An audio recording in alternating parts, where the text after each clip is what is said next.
বন্ধুরা, শ্রীমতী কিচেনে আপনাদের সকলকে স্বাগত। তো আমি আজকে একটা নতুন রেসিপি নিয়ে চলে এসেছি।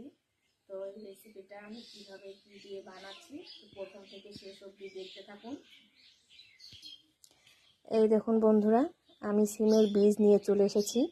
তো এই সিমের বীজগুলো দিয়ে আমি আপনাদের ডাল করে দেখাবো। সিমের বীজ দিয়ে ডাল, সাথে দেবো চাল কুমড়ো।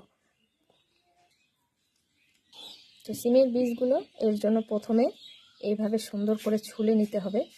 এই দেখুন, তো এগুলো একদমই সোজা ছোলা। এগুলো কিছুক্ষণের মধ্যেই আমি এই বীজগুলো ভালো করে ছুলে নেব। এই দেখুন, এই দানাটা বের করে নেব। তো এইভাবেই আমি একে একে সিমের বীজগুলো ছাড়িয়ে নেব।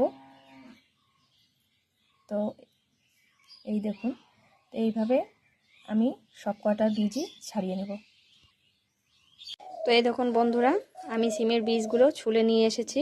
তো দেখুন কি সুন্দর একদম ডালের মতো হয়েছে দেখতে। তো এগুলো আমি ডালের মতো করে সেদ্ধ করে নেব প্রথমে। তো প্রথমে আমি উনুনটা ধরিয়ে কড়াইটা বসিয়ে দেব। আমি কড়াই বসিয়ে দিয়েছি। কড়াই বসিয়ে দিয়ে পরিমাণ মতো জলও দিয়ে দিয়েছি। আমি এখন সিমের বীজগুলো ভালো করে ধুয়ে দিয়ে দেব।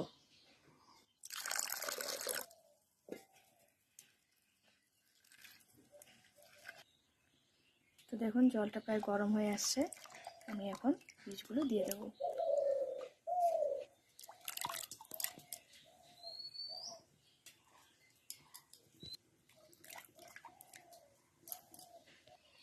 তো বন্ধুরা, ডালটা জাল হতে হতে আমি চাল কুমড়োটা কেটে নেব।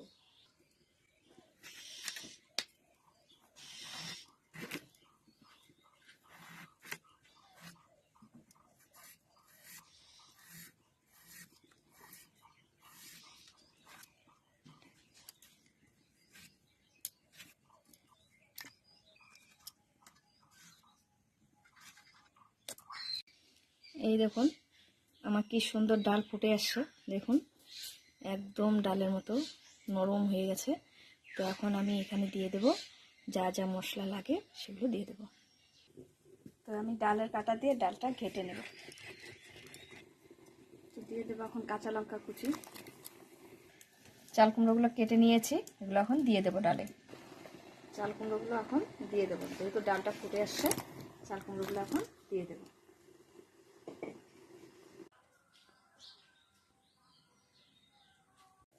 তো দেখুন, আমার ডালটা ফুটে এসছে। আমি এখন লবণ, হলুদ এগুলো দিয়ে দেব।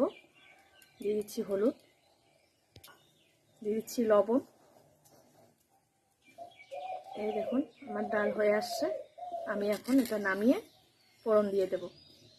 তো আমার কড়াই গরম হয়ে গেছে, আমি এখন ফোড়ন দিয়ে দেব। ফোড়ন দেওয়ার জন্য তেল দিয়ে দিয়েছি। দিয়ে দেবো তেজপাতা, দিয়ে দেবো শুকনো লঙ্কা। তো আমার তেজপাতা, শুকনো লঙ্কা লাল হয়ে গেছে, দিয়ে দেবো পাঁচফোড়ন। হয়ে গেছে, দিয়ে দেবো থেতে রাখা আদা।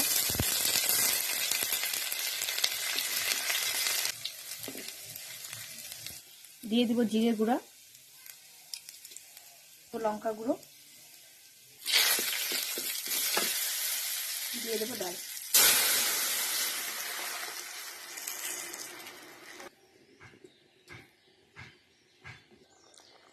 তো দেখেছেন আমার ডাল হয়ে আসছে, নামিয়ে দেব। তো বন্ধুরা, এই ডালটা কিন্তু আপনারা অবশ্যই বাড়িতে বানিয়ে খাবেন। এই ডালটা ভীষণ টেস্ট হয়, একদম পুরো নিরামিষ ডাল। চাল কুমড়ো দিয়ে ডালটা রান্না করে খেয়ে দেখবেন, ভীষণ ভীষণ টেস্ট হয়। তো আমার এই রান্নাটা তোমাদের কেমন লাগলো আমাকে অবশ্যই কমেন্ট করে জানাবে।